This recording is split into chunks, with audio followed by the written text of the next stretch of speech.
원장님 안녕하세요. 오늘은 다이어트에 대해서 한번 얘기를 해보려고 하는데요. 원장님께서 그 병원에 계시다가 혹시 생각나시는 다이어트 환자분이 좀 있으실까요? 이게 이제 입원하신 환자분들이 이제 자녀분이나 뭐 손주 이렇게 같이 와가지고 처방받으시는 경우가 많은데 기억나는 경우가 손주분이 이제 20살 정도 된 여학생이었어요. 근데 다이어트도 다이어트인데 두드러기가 굉장히 좀 심한 친구였거든요. 그런 분들 그래서 많죠. 결국은 이제 다이어트 목적보다는 두드러기 때문에 치료를 좀 했는데 결국은 그게 다이어트로 좀 이어져서 또 살도 좀 빼고 두드러기도 좀 같이 가라앉았던 이제 그런 케이스가 사실 기억에 남죠. 왜냐면 그런 게 좀 제일 생활에 불편한 게 나을수록 좀 더 보람이 있는 것 같고 다이어트는 또 이제 앞으로 또 계속 관리 잘 하시라고 그래서 뭐 이제 여름 되면 또 가끔 오기도 하고 그래서 되게 좋은 관계 유지하고 있는 환자분이 계십니다. 생각보다 이제 사람들이 다이어트를 계속 체중의 감량으로만 생각을 하지만 몸이 가지고 있던 재반적인 증상이나 삶의 질을 떨어뜨리는 것들도 사실은 그 생활 습관이 변경되면서 좋아지는 경우가 되게 많잖아요. 금방 같이 뭐 피부나 그다음에 여성분들은 다나선 난포 증후군 같은 것들 그런 것들이 확실히 좀 도움이 되는 것 같습니다. 같이 다이어트를 하면. 그렇죠. 다이어트라는 말 자체가 살을 뺀다라는 의미가 아니잖아요. 사실은 이제 그렇죠. 식이라는 어떤 포괄적인 그런 의미를 가지고 있기 때문에 이제 다이어트를 한다라는 게 살을 뺀다라기보다는 어떤 이제 아름다운 식사 생활 습관을 가지고 가는 게 제일 중요하다고 저도 생각을 해요. 그래가지고 환자분들하고 상담할 때에도 약 먹어서 빼는 거 중요한데 어쨌든 그 습관을 좀 평생 가지고 갈 수 있으면 좋겠다 이런 생각으로 항상 말씀을 드리거든요. 그래가지고 건강관리 한다고 생각하고 다들 다이어트 하시기를 바라고. 네, 저도 환자분들께 말씀드리는 게 비슷해요. 영양사가 영어로 다이어티션이잖아요. 그러니까 우리가 살을 뺀다는 게 아니라 영양을 올바르게 한다. 식이를 도와줄 수 있는 사람이라는 생각을 하고 다이어티션이라 했을 거란 말이죠. 그래서 운동선수들은 그런 영상들이 붙잖아요. 그래서 식이랑 영양을 잘 조절을 해서 이제 몸의 전체적인 균형, 밸런스를 잘 맞추려고 하는 거죠. 그래서 우리도 다이어트를 너무 체중 감량이 아닌 좀 삶을 변화시키고 좀 밸런스를 좋게 하는 쪽으로 생각을 하면 좋지 않을까 하고 환자분들께 말씀드리고 있습니다. 맞아요. 그리고 원장님도 이제 수술 후 재활 환자분이 되게 많으시잖아요. 네. 그분들께도 다이어트 많이 원하시죠? 체중 때문에 어쩔 수 없이. 그렇죠. 이제 특히 뭐 관절, 뭐 무릎이나 허리 같은 경우에는 또 체중이 앞으로 생활하는데 이제 다시 아프게 만들 가능성이 높죠. 체중이 좀 많이 높으면. 그렇죠. 네. 그래서 그런 부분은 이제 체중 감량을 좀 꼭 말씀을 드리고 혼자 하기 힘들어 하시면은 이제 날씬이약으로 좀 같이 해보자 이렇게 말씀을 드리기도 하고요. 특별히 이제 수술하시고 체력이 너무 떨어져 있거나 아예 오히려 식사를 너무 못하고 이런 상황이 아니라면은 충분히 이제 다이어트를 병행할 수 있다고 생각을 하고 뭐 그런 상황에서 이제 대사질환이나 이런 것까지 같이 좋아지면 뭐 제일 좋겠죠. 그렇죠. 저희도 똑같이 설명을 드리고 있고 너무 지금 불편한 상태거나 영양이 조금 필요한 상황이 아닌 경우에는 오히려 중력 영향을 더 받게 하는 거죠, 사실은. 네, 좀 체중 감량을 통해서. 그리고 환자분들께 매우 말씀드리지만 사실은 이제 탕약은 이제 저희가 보약제를 되게 많이 넣어놨지만 캡슐 같은 경우는 정말 서포터 역할만 하는 거기 때문에 환자분들께서 수술을 하시고 나서 식사도 잘 못하시는 와중에 이게 다이어트 너무 과하게 다이어트만 신경 쓰신다면 조금은 부담스럽긴 하니까요. 그래도 분명히 전 도움된다 생각을 해요. 체중이라는 건 근골격계에 있어서요. 그래서 같이 저도 많이 말을 하고 있습니다. 네. 그리고 원장님께서 생각하시기에 다이어트를 하는 환자분들이 꼭 이제 유념하거나 이제 좀 생각을 해주셨으면 하는 거 있을까요? 제가 이제 상담할 때 제일 많이 하는 말이 체중 너무 급하게 빼면 그런 급하게 빼고 다시 찌고 이게 반복이 될수록 잘 안 빠지는 몸이 된다 이렇게 설명을 많이 하거든요.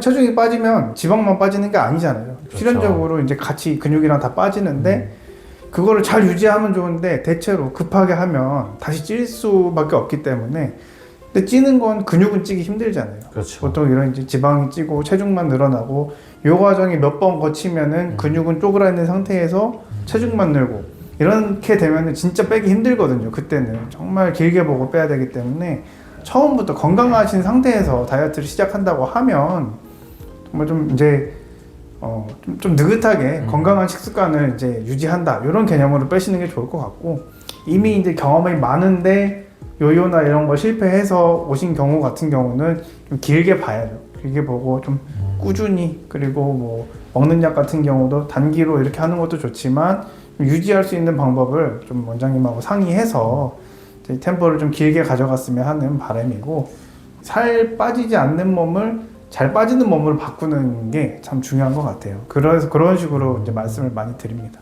약간 위고비 내용과 겹치기도 하네요. 위고비를 맞았을 때 근육이 같이 너무 많이 빠져버리면서 다시 이제 찔 때는 체지방만 늘어나는. 네, 그래서 위고비를 맞았을 때 젊은 남성들이 근육이 그러니까 힘이 빠진다는 표현을 하시거든요. 네, 그런 거랑 비슷하다고 생각이 드네요. 전 모든 약물은 다 그런, 특히 이제 이런 시기 다이어트를 약물로 하는 상황에선 모두 다 해당이 된다고 생각해요. 한약도 마찬가지라고 생각을 하고, 이 약을 안 먹어도 지금 우리가 이제 잘 가져왔던 식습관을 어느 정도 유지를 할 수 있어야 된다고 항상 말씀을 드리거든요. 서포터니까. 네. 근데 이제 뭐 한약은 상대적으로 어떤 부작용이나 이제 리바운드가 좀 덜 할 수 있겠다, 이런 안정성이 있겠고, 위고비가 꼭 필요하신 분들도 있겠지만, 그렇죠. 어쨌든 단약을 했을 때의 그 내 몸의 상태를 항상 좀 생각을 하고 다이어트를 진행을 하셔야 될 것 같아요. 저희는 그래서 이제 탕약 같은 경우를 좀 많이 쓰고 싶어 해요. 왜냐면 탕약은 그래도 몸에 맞춰서 지을 수도 있고 보약제를 좀 더 많이 넣을 수 있다 보니까 몸이 탈락되는 거에서 조금 보충을 해줄 수 있단 말이죠. 그래서 좀 많이 환자분들께 많이 권해드리고 있죠. 네. 네. 다이어트 할 때 이제 운동 어떻게 하냐고 물어보시면 사실 하는 게 좋긴 하죠. 하는 게 좋긴 한데 현실적으로 생각해야 되는 경우가 많은 것 같아요. 이제 안 하던 걸 갑자기 하면은 그냥 진짜로 금방 실증 나서 안 할 수도 있는 거고. 맞아요. 그리고 또 운동이 너무 과해서 보상으로 보상심리. 뭐 더 네. 먹게 되는 경우도 있을 수 있고.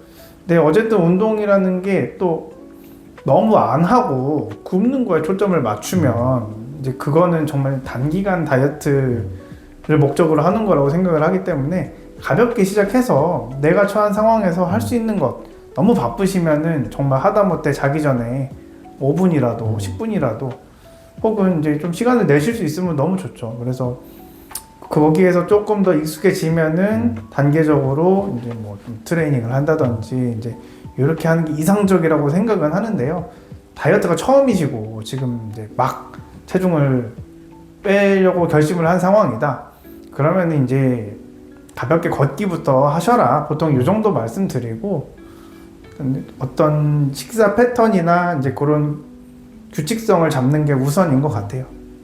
또 요즘 마라톤이 유행이잖아요. 아, 네. 마라톤 보듯이 처음부터 뛰려고 하면 안 되잖아요. 그렇죠. 천천히 가면서 내가 계속 꾸준히 뛰어나갈 수 있는 습관을 만들어주는 게 사실은 우리가 같이 해야 될, 전 다이어트는 같이 하는 거라고 말하거든요. 그런 게 뭐 중요하지 않을까, 같은 의미인 것 같아요. 뭐 운동선수들 살 빼려고 하면 금방 빼죠. 그렇죠. 이게 하던 가락이 있으니까 이제 난 평생 운동도 많이 안 해봤고 식습관도 참 망가진 상태다 하면은 바로 잡는데 시간이 좀 걸리죠. 좀 최소 3개월에서, 그래서 기본적으로 3개월 정도는 말씀을 드리고, 그리고 이제 1년, 2년 그걸 유지하는 걸 목표로 하셔라, 이렇게 말씀을 드립니다. 저희가 다이어트 프로그램을 만들면서 날씬의학으로 이름을 만들었지만 캡슐로 만든 이유가 저희가 있지 않습니까?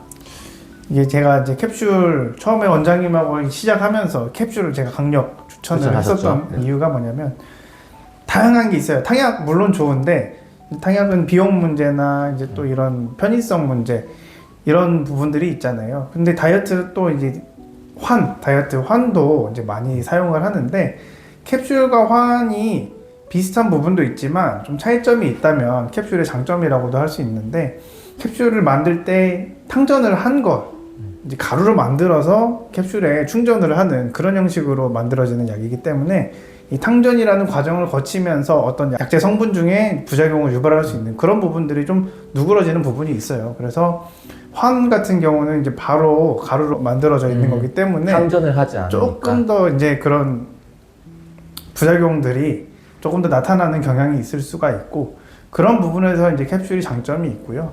그리고 이제 양을 조절하는 부분에서도 이제 특정 약제 비중을 이제 이런 밀리그램 단위로 조정할 수 있다는 것도 장점일 수 있죠. 이 화는 조절을 하더라도 몇 알씩 이렇게 세 가지고 먹기 굉장히 맞아요. 불편하잖아요. 그래서 그런 부분에서도 이제 이렇게 단계별로 조절을 할 수 있다는 게 장점인 것 같습니다. 그리고 뭐 보기도 좋고. 네, 맞아요. 편하잖아요, 일단. 네. 일단 환자분들하고 상담할 때 제일 어떻게 보면 쉬우면서도 어려운 질문이 진짜 빠져요? 약간 이거거든요.